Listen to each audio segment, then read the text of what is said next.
காலை வணக்கம். பொன்னேர் விதைகள் முருகானந்தம், சேலம் மாவட்டங்க. நம்ம ஒரு 1.5 ஏக்கராவில் வந்துட்டு கிட்டத்தட்ட ஒரு 100-150 ரகமான காய்கறிகள், நாட்டு பாரம்பரிய விதைகள் பண்ணுறோம். தோட்டக்கலைத்துறை மூலமாக கலெக்டர்லாம் நம்ம தோட்டத்தை வந்து பார்த்து நமக்கு வந்து அவார்டே கொடுத்துருக்குறாங்க. இந்த விதையெல்லாம் பார்த்தீங்கன்னா நானே ஒரு 20 வருஷமாக வச்சுருக்கேன். அன்னைக்கு வந்து ஒரு 30 ரகம் தான் வச்சுருந்தேன்.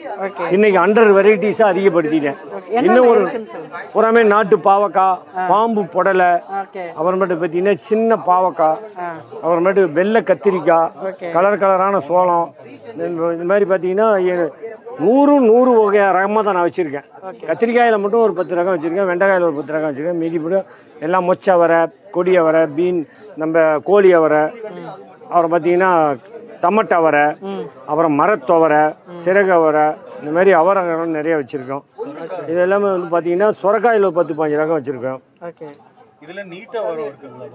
இருக்கு.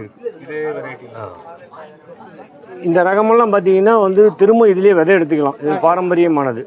வந்து இதில் சாப்பிடும்போது வந்து மக்களுக்கு உடம்புக்கு வியாதி இல்லாமல் ஆரோக்கியமாக வாழலாம். நாட்டு ரகத்தை பொறுத்த மாதிரில நம் நாட்டு மக்கள் நல்லா இருக்கணுங்கிறதுக்காக நம்மளே ஊருக்கு ஒரு ரகங்கள் இருக்குது.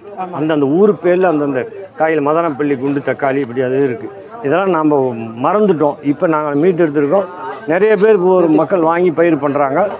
இது தேவைப்பட்டால் என்ன கொரியரில் தொடர்பு கொண்டு நான் அனுப்பிச்சி வைப்பேன். இதான் என்னுடைய நம்பர் 7373976629. நன்றி, வணக்கம்.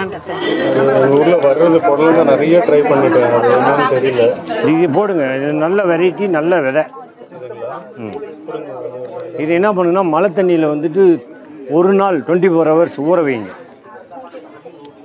மழை தண்ணியில் இல்லைன்னா பாலில் ஊற வைங்க, இல்லைன்னா பஞ்சகாவியம்.